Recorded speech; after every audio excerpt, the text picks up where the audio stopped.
Kansas Senator Roger Marshall says the strikes on Iran are, quote, a mop-up operation. Listen. The major war is over, and think of this as almost just a mop-up operation. We have to press them. If they strike us, we have to strike them back by 10. We're making great progress. To your point about Secretary Rubio, he just made a great landmark case over in Lebanon and Israel, getting those folks together. Look, let's root for the Trump team for once rather than try to tear him down. Tennessee Senator Bill Hagerty joins me now. Senator, do you agree with that? Are we just mopping up? That suggests that it's almost over, just a last tail end thing to do. Are we close to the end?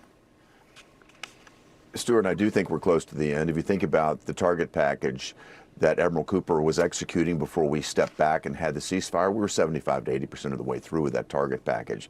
Some people go out mowing the lawn. I like the way Roger Marshall portrayed it, mopping up. But this is the final steps as the regime tries to hold on, and you've got this debate going on internal to the Iranian regime between, I can't believe I'm saying this, the moderate terrorist versus the more hardline terrorist. It's that they're both fighting for control over the steering wheel. If you remember the Thelma and Louise scene, is they're about to drive over the cliff. They need to come to reality here. President Trump has met them with resolve at every turn. As Roger Marshall said, we're going to respond at every turn with 10x the force. I think they're getting the message. Again, they're the ones that reached out to ask for these meetings in Doha this week. I think the Iranian regime needs to get the message loud and clear. President Trump is only going to base any type of relief on performance. That's what this MOU is designed about. It seems to be the Revolutionary Guard that's lobbing these missiles onto the ships in the Gulf. They're the ones who are upsetting the apple cart here. Do you think it's time for us to, like the Israelis did at the start of the war, go after the leadership? Is it time to go after the leadership of the Revolutionary Guards now, knock them out? Well, perhaps it is. I'd hate to get ahead of the president and the planners on this one, but I'll just say this. The target package is not complete. That target package had a variety of targets, whether they be physical targets or human targets. And I think the Iranian regime, particularly the IRGC, needs to take a look at this and say, look, who was here before? We're on the third tier of leadership there. They need to realize that this has very mortal consequences, and I think they do. Good. Next one, Senator. Let's bring it home domestically. Democrat Senator from Connecticut, Chris Murphy, believes raising the minimum wage is the way to win back Trump voters. Watch this.